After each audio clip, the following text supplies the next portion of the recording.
Where are you living right now? I'm close to Chilliwack in British Columbia.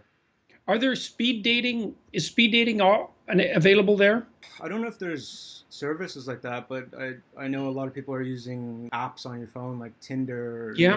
One of the things I like about speed dating, like at least once, is because it gives you a chance to talk to a very large number of women very rapidly. Well, first of all, that's a good way of, it's exposure, right? It's a good way of overcoming that fear of initial contact. But I think it also introduces you in a very blunt way to the diversity of personality, right? Because what you'll find if you go on a speed dating retreat is that there'll be nothing between you and the girl in many cases. There'll be something there sometimes. Sometimes that's okay. You know, you don't have to be attractive to or attracted to everyone. Forcing exposure to that wide variety of experience in a short period of time can be a good way of overcoming your fear.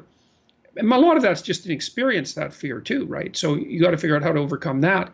And then I would say with apps like Tinder, it's trickier because the degree to which sexual activity is implied in the initial meeting, you know, in the initial agreement to hook up is unclear. But it might be worthwhile just to make a rule for yourself, which is that, you know, you'll go on 25 Tinder dates, but you won't engage in any physical contact, because it'll solve that problem for you. You know what I mean? And then you can concentrate on the conversation, and you can concentrate on overcoming this inexperience that you have that's interfering with your progress forward. But a rule like that just makes it simple, you know, and you need rules like that. And, you know, you probably know this, but maybe you don't. I mean, your experience with regards to being avoidant and afraid of contact with women is by no means rare. It's unbelievably common among young men. And I think it is exacerbated by the factors that you just described, which is that we're taught, young men are taught in particular, that any show of even confidence on their part might be interpreted as part of this toxic masculinity. And I think that, well, that's something that would have to be unpacked for hours. I mean, what I would say is that women generally like men who have power but don't need to use it. It's something like that. And women who are uncertain and unsettled in their relationships with men would rather, for their own safety, that all men be rendered powerless. But that's not helpful because it destroys erotic attraction, and then all that happens is that men end up useless. So it's not a solution, you know, like to destroy someone's power is no solution to taming them, right? You want someone powerful but civilized, not someone so weak they can't do anything wrong. And I think the message that young men get a lot in our society is you should be so weak that you can't do anything wrong. And that's a really bad message. It doesn't do anyone any good. You know, I've been seeing that. Like it seems like women are being told to be more masculine, and that it's a negative thing for women to be feminine and a negative for men to be masculine. And even in Brampton, where I was living, I saw all these posters around their mall saying, "Who says women can't be leaders? What's wrong with throwing like a girl?" And because it was being pushed on me so much, I felt like I was just accepting it. But now I've sort of seen through that. But yeah, I'm going to use that. I think that's great advice that you just gave. I'm going to.